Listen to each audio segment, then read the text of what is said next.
एक तरफ गुजरात की चुनावी समर में तमाम दिग्गज अपना अपना दांव आजमा रहे हैं, तो वहीं उत्तर प्रदेश में भी 3 विधानसभा के उपचुनावों को लेकर पूरी ताकत भारतीय जनता पार्टी ने झोंक दी है, क्योंकि इस बार चुनाव मैनपुरी में है, जिसे समाजवादी पार्टी प्रतिष्ठा का सवाल समझ रही है। तो बीजेपी के पास ये मौका है मुलायम सिंह यादव के बाद खाली हुई सीट पर अपना परचम लहराने का, सेंधमारी करने का। अभी तक मुख्यमंत्री योगी आदित्यनाथ मैनपुरी का 2 बार दौरा कर चुके हैं और जब जब मुख्यमंत्री मैनपुरी गए हैं, समाजवाद की एक ऐसी परिभाषा मुख्यमंत्री की तरफ से बताई गई है कि चाचा भतीजे दोनों को ये परिभाषा चुभ रही है। मुख्यमंत्री योगी आदित्यनाथ ने यहां तक कह दिया कि यहां समाजवाद की नहीं बल्कि राम राज्य की जरूरत है। आप भी देखिए मैनपुरी से मुख्यमंत्री योगी आदित्यनाथ की यलकार।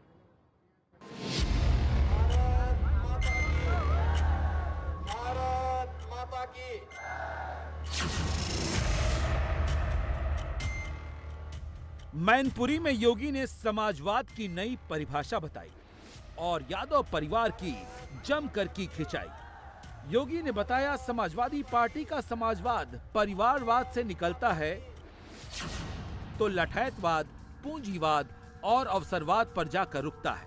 इन 3 शब्दों से योगी ने छोटे नेताजी की समाजवादी पार्टी का पूरा चरित्र चित्रण कर दिया। ये समाजवाद के जो अलग अलग ब्रांड हैं, वो एक खानदान में भी देखे जा सकते हैं। भाइयों बहनों, शिवपाल जी का जो समाजवाद है वह है जिसकी लाठी उसकी भैंस, यानी ये लठैत समाजवाद है इनका। प्रोफेसर राम गोपाल यादव का समाजवाद वह पूंजीवाद में बदल गया है। सब धरती गोपाल की, नोएडा से लेकर के फिरोजाबाद तक जो भी धरती दिखाई देती है, समाजवादी पार्टी की सरकार में उस जमीन को उन्होंने या उनके शागिर्दों ने हथियाने में कोई गुरेज नहीं की। और अखिलेश जी का समाजवाद तो अवसरवादी समाजवाद है। मुलायम सिंह यादव परिवार की पूरी साख मैनपुरी से जुड़ी हुई है। इसी बात से आप समझ सकते हैं कि मुलायम सिंह के निधन के बाद जो चाचा भतीजा एक दूसरे को सियासी प्रतिद्वंदी मान रहे थे, वो एक पेज पर आ गए। चाचा भतीजा भतीजा जप रहे हैं और भतीजा चाचा चाचा रट रहे हैं। बीजेपी वाले जानते हैं कि वो हार गए हैं, तभी आपने इनके भाषण सुने होंगे। आप तो गांव के रहने वाले लोग हैं, ये सब चीज जानते। बताइए खिस्साता कौन है? खिस्साने वाला ही ये ऐसी भाषा का इस्तेमाल कर सकता है। अभी कुछ दिन पहले मुख्यमंत्री जी आए थे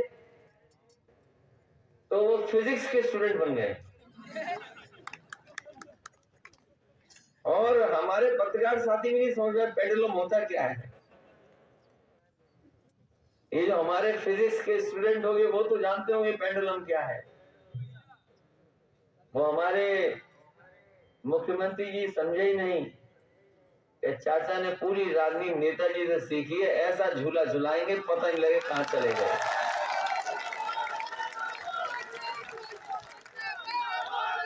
और क्या कर रहे हैं? बोले सिक्योरिटी बातें देगी, सिक्योरिटी। ये बताओ नेता चाचा को कौन सी सिक्योरिटी की जरूरत? चाचा खुद ही शिक्षा में संजीन थी। अखिलेश इतना चाचा चाचा क्यों कर रहे हैं? क्योंकि सवाल समाजवादी पार्टी की साख का आ गया है। मैनपुरी नेताजी की सीट रही है, जसवंत नगर शिवपाल यादव की सीट। पूरे यादव कुनबे की सियासी फसल यहीं पर तैयार हुई है और अब अखिलेश यादव ने खुद डिंपल को मैदान में उतारकर अपना सब कुछ दांव पर लगा दिया है। इसीलिए योगी जब यहाँ आए तो सीधे परिवारवाद वाली दुखती रग को ही छेड़ दिया। शिवपाल जी के साथ क्या हुआ था हर व्यक्ति समझता है। पिछली बार तो कम से कम जसवंत नगर नेताजी के नाते मिल गई, अगली बार जसवंत नगर भी नहीं मिलने वाली है उनको, ये हर व्यक्ति जानता है। मैनपुरी को लेकर बीजेपी किसी भी ढील के मूड में नहीं है। बीजेपी समाजवादी पार्टी को उन्हीं के किले में जमींदोज करना चाहती है, जैसे कन्नौज और आजमगढ़ को किया। इसीलिए उसने अपने सारे वही सिपह सालार उतार दिए हैं जो विरासत की सियासत पर सीधा अटैक करते हैं। नीचे पत्रकारों ने पहले ही सवाल पूछा कि विरासत का चुनाव है, आप कहां यहां प्रचार कर रहे हो? फिर मुझे एक शेर याद आ रहा है कि विरासत से तय नहीं होते सियासत के फैसले, अब उड़ान तय करेगी कि आसमान किसका है। और थोड़ी और कसर बाकी है आंधी आने में, लगे हुए लोग सुबह से हवा बनाने में। अखिलेश यादव ने उन्हें चुनाव में हराया था, लेकिन वो मुलायम सिंह यादव के करीबी भी रह चुके हैं। जब एसपीएस बघेल ने माइक पकड़ा तो नेताजी को तो याद किया, लेकिन सीधे अटैक छोटे नेताजी पर किया। आज रात सपने में मुलायम सिंह जी आएंगे भाई, हम और रघुराज से बड़ा शिष्य कौन है?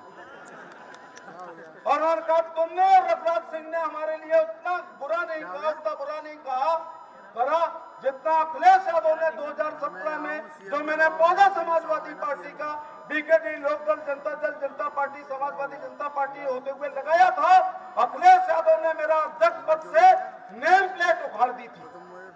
इसलिए ये सपना तुम्हें पूरा करना है कि यहाँ पर मैनपुरी में भारतीय जनता पार्टी को जिताना। इसलिए साथियों, ये चुनाव किनके बीच में है? पीटने वाले और पिटने वालों के बीच में। इसलिए सभी शोषित पीड़ित वंचित सब एक हो जाओ। बीजेपी ने जिस तरह से मैनपुरी में अपनी ताकत झोंक दी है, समाजवादी पार्टी की बेचैनी बढ़ गई है। समाजवादी पार्टी ने आरोप लगाया है कि बीजेपी पुलिस और प्रशासन का गलत इस्तेमाल कर रही है, समाजवादी पार्टी के नेताओं को निशाना बना रही है। अखिलेश यादव के भाई धर्मेंद्र यादव तो चेकिंग के नाम पर इतना भड़क गए कि पुलिस से ही भिड़ गए। कोई दिक्कत नहीं, आप करो, मैं बैठा हूं, हमारी भी जेब कर लो, लेकिन बीजेपी वालों की क्यों नहीं कर रहे? नहीं, बीजेपी क्यों नहीं कर रहे? बीजेपी क्यों नहीं दिख रही आपको? आप लोग अत्याचार कर रहे हैं ना, डेमोक्रेसी माफ नहीं करेगी आपको, डेमोक्रेसी माफ नहीं करेगी, याद रखना, डेमोक्रेसी माफ करेगी।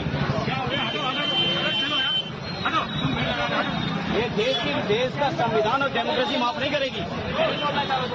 आओ करो और चेक कितनी कर रहे हो?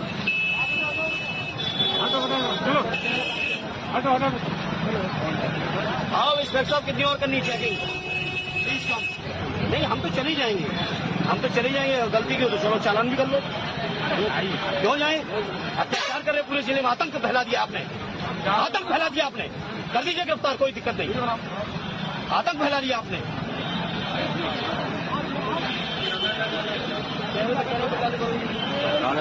आतंक फैला रखा पूरे जिले में, लोकतंत्र को खत्म करना चाहते हैं। दरअसल चुनाव आयोग को जहां जहां शिकायत मिल रही है, वो वहां वहां चेकिंग कर रही है, और चेकिंग में ज्यादातर समाजवादी पार्टी से जुड़े हुए लोग हैं। इसमें हैरानी की बात नहीं होनी चाहिए, क्योंकि मैनपुरी समाजवादी पार्टी का गढ़ भी है। इसी को लेकर अखिलेश यादव और शिवपाल यादव भी बिफर गए। ये जो सत्ता में बैठे लोग हैं, ये केवल समाजवादियों की पुलिस भेज रहे हैं। हम अपने नौजवानों से कहेंगे, ये पुलिस वाले अगर छापा मारने हैं तो इनसे भी वोट मांग लें।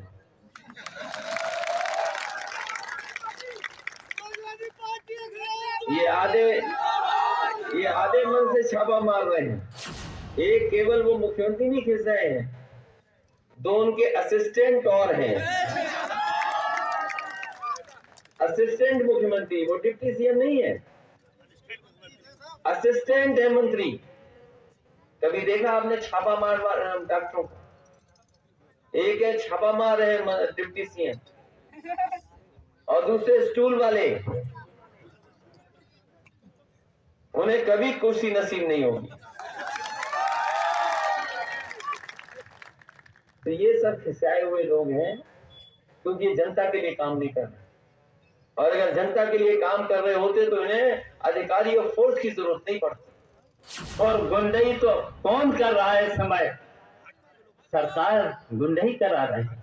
कहां? प्रशासनिक अधिकारियों पर, पुलिस अधिकारियों पर। बताइए, लोकतंत्र में कहीं ऐसा होता है? सीधा लोकतंत्र पर हमला, सीधा संविधान पर हमला। और जनता से ये कहना चाहता हूं, हो सकता है हमारे बूथ के जो प्रभारी है उसे गिरफ्तार कर सकते हैं, नजरबंद कर सकते हैं। तो दूसरी टोली जरूर रखना, दूसरे डरना नहीं और मानना भी नहीं। समाजवादी पार्टी इन्हीं आरोपों को लेकर चुनाव आयोग से शिकायत करने भी गई। निर्वाचन आयोग ने आरोपों के बाद एसएसपी मैनपुरी को 6 पुलिस अधिकारियों को सस्पेंड करने का निर्देश भी दिया। उधर बीजेपी आरोप लगाती आ रही है कि समाजवादी पार्टी चुनाव में हमेशा गड़बड़ करती रही है, इसीलिए अब ऐसे बहाने बना रही है। और जब भी समाजवादी पार्टी को चुनाव हारने होते हैं, 2 काम जरूर कर लेते हैं। एक तो बहाना कर लेते हैं, पहले से ही पृष्ठभूमि बांध लेते हैं कि साहब ईवीएम में गड़बड़ी है। अरे उसी ईवीएम में तो 2012 में आपकी सरकार बनी थी। उसी ईवीएम में इस प्रदेश में कई सांसद आपके जीते थे। कैसे आप आरोप लगाते हैं?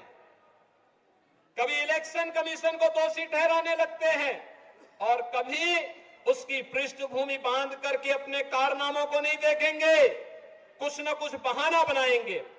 तो भाइयों बहनों, आज मैं आप सबसे कहना चाहूंगा, समाजवादी पार्टी के इस बहकावे में आने की आवश्यकता नहीं। इनके पास जब भी चुनाव हारना होता 2 काम करेंगे, एक आरोप प्रत्यारोप और दूसरा बेचारी डिंपल जी को चुनाव लड़ा करके हराने के लिए भेज देते हैं। फिरोजाबाद में भी उन्होंने यही किया था ना, और कन्नौज में भी यही किया था। चुनाव हारना है तो उनको आगे कर देते हैं। इंडिया टीवी हर वक्त हर जगह डाउनलोड करने के लिए सर्च करें India TV news Google play store या ऐप स्टोर पर।